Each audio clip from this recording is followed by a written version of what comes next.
A fool thinks himself to be wise, but a wise man knows himself to be a fool.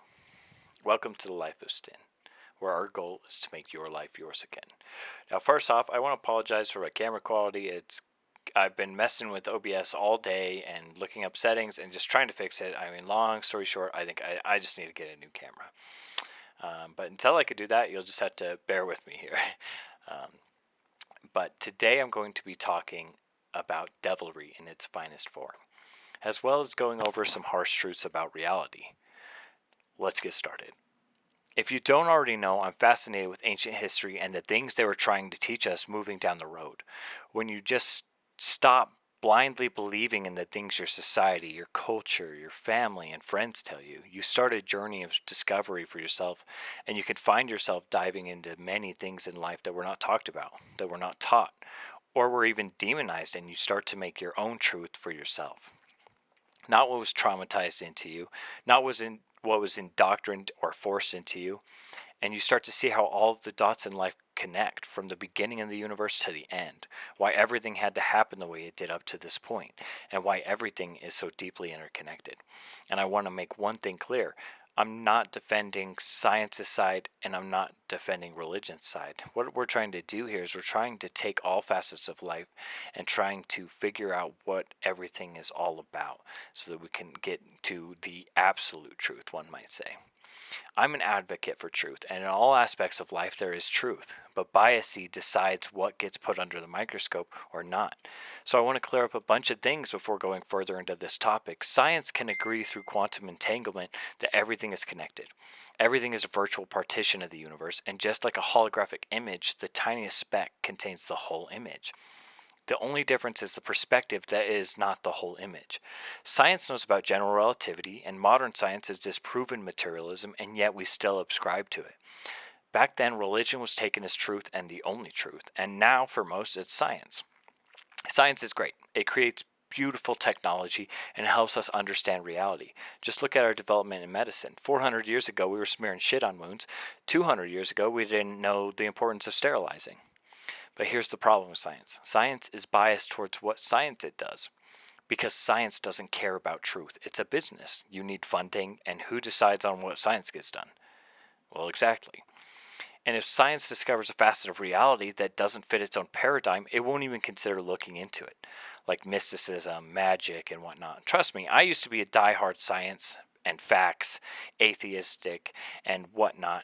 So I get hearing spirituality, magic, God, and then being turned off and not even hearing the argument or lesson because it's bullshit, hoo-woo crap. And I want cold, hard science and facts.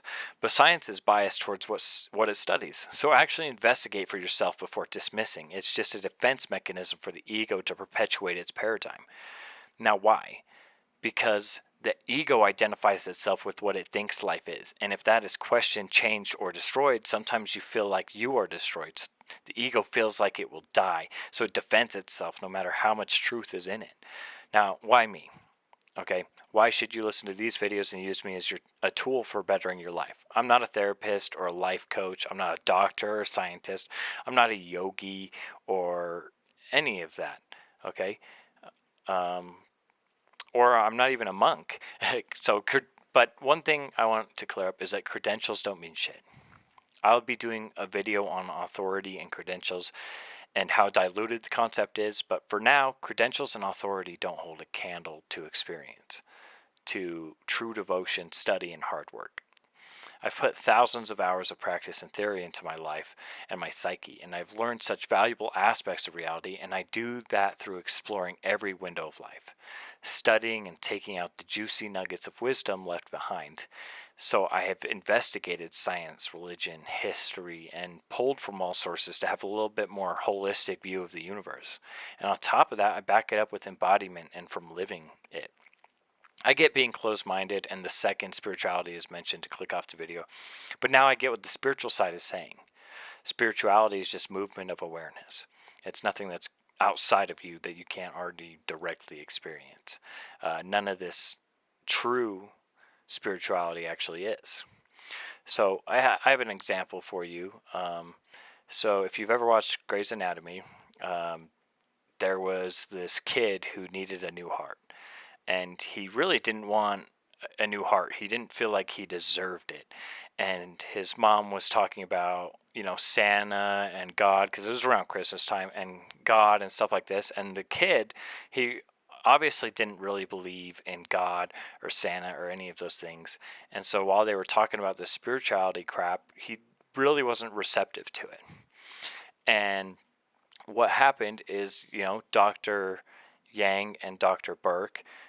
Dr. Yang was the very scientist, facts, medicine, all this, and Burke was more of the spiritual side. So what happened is the kid ended up getting the new heart anyway, and he started failing. He started not receiving the heart well. And so what ended up happening is Dr. Yang ended up talking to the kid about how she doesn't believe in Santa or that God crap or any of that. She cares, and she identified with the kid in that way. And at the end of the conversation, they ended up having, a breakthrough, and he felt like he deserved having the heart again.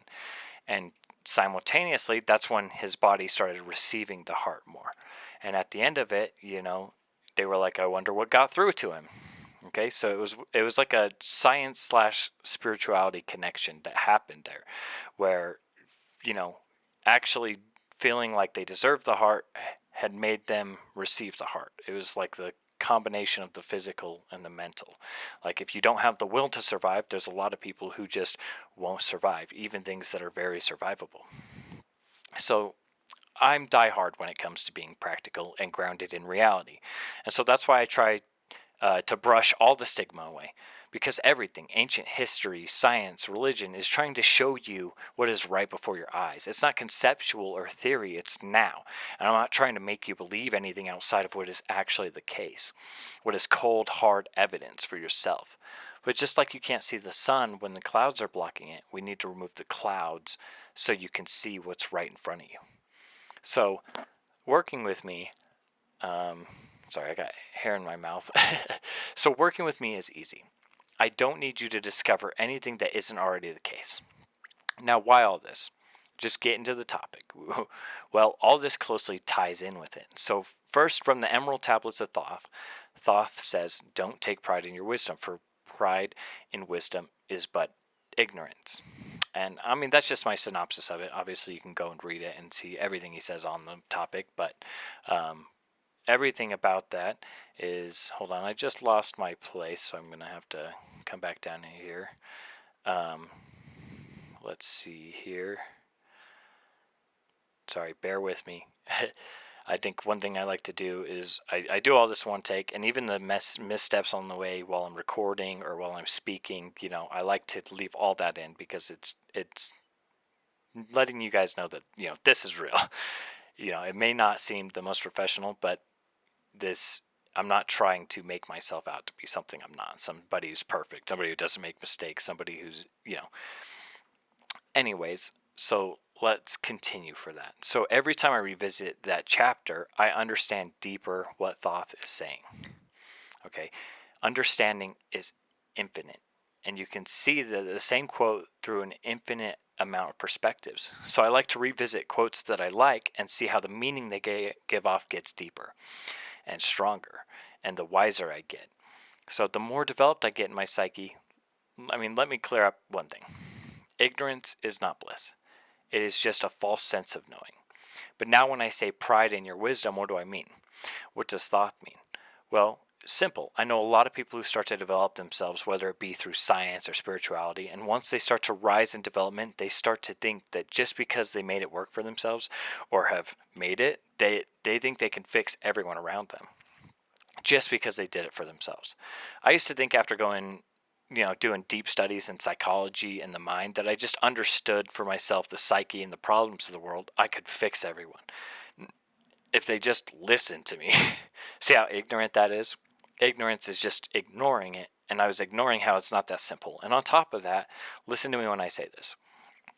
You can't save anybody. You can't force people to heal. You can't force people to listen. You can only provide a safe environment for people to heal. But it is an independent activity that only they can walk. You can hold their hand, but it's their hell they have to walk. You can't save someone who's not willing to participate in their own rescue. And where they're drowning in the water, they will defend it. They will die defending it. They will dilute themselves into not drowning, and they'll even tell the person that's trying to save them that you're wrong and you're drowning, I'm fine. And sometimes they will even drown you for trying to save them.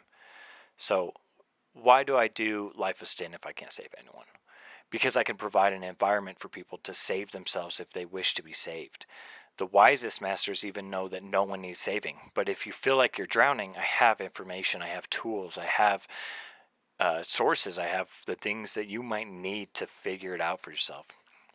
I can only provide my experiences, my information, my tools, and that's enough for me so that somebody else can save themselves just like I had been. So don't go around thinking that you got it figured out and that if anyone just did what you did, they would be fine. Humans are way too complex and everyone needs different tools and help. And everybody's on their own path and they need to decide that for themselves. I can't tell you what you need better than you can. So you're on your own for that, but I can help you on your path, but I can't walk it for you. So all this theory and mental masturbation, it doesn't do anything for you until you put it into practice. Just because you found what works for you, and it may have been science, it may have been God, it may have been the universe, it may have been enlightenment, but don't take that for granted and don't think just because you figure it out for yourself means that you can figure it out for others. Stay humble. Don't be a spiritual devil. That takes it newfound life as a tool for manipulation, as a tool for putting you on a pedestal and think you're better than everyone else because you're so wise. The most developed people don't even put homeless drug addicts below them. We're all human. We all experience pain and joy. We all search for liberation. We're no different. And if you figured out something that works for you, be a light for others. Here's how I used to operate when I used to take pride in my wisdom. I used to think I could fix everyone's problems. I felt like I was God and everybody else was below me because of the things I learned about myself and reality. And I was so frustrated at my friends or family or people just going through problems that I knew how to fix. And they would either ignore my advice or do things that perpetuate their own suffering. And that's when I realized everything I realize now. I can't help or save anyone. Everyone is on their own path and they're going to learn what they have to, when they have to. I don't need to save anyone, and no one needs saving. But what I can do is be a light for those around me.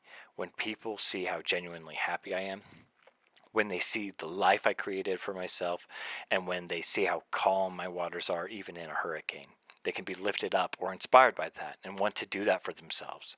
But all I can do is shine my light. I don't brag about my life and how awesome I am and how I love myself and how I show everyone the great things I've created or manifested because I think I'm better than everyone else and I want you to envy me. No, I want you to show you that you can do it for yourself. But that's up to you. I can't tell you to perceive me that way. So guess what? Egos get hurt. Egos feel like they aren't enough, and to be like the people they look up to is out of reach. But I'm here to say I embody who I want to be. I can show others that they can do, that they are enough, that they can achieve and have anything they want, that they can love themselves, and reality, that they can be successful, that they can do it too. So thank you if you've made it this far. You're not alone. Comment, subscribe, share, do all the things that could help someone else, and have the day you were meant to have.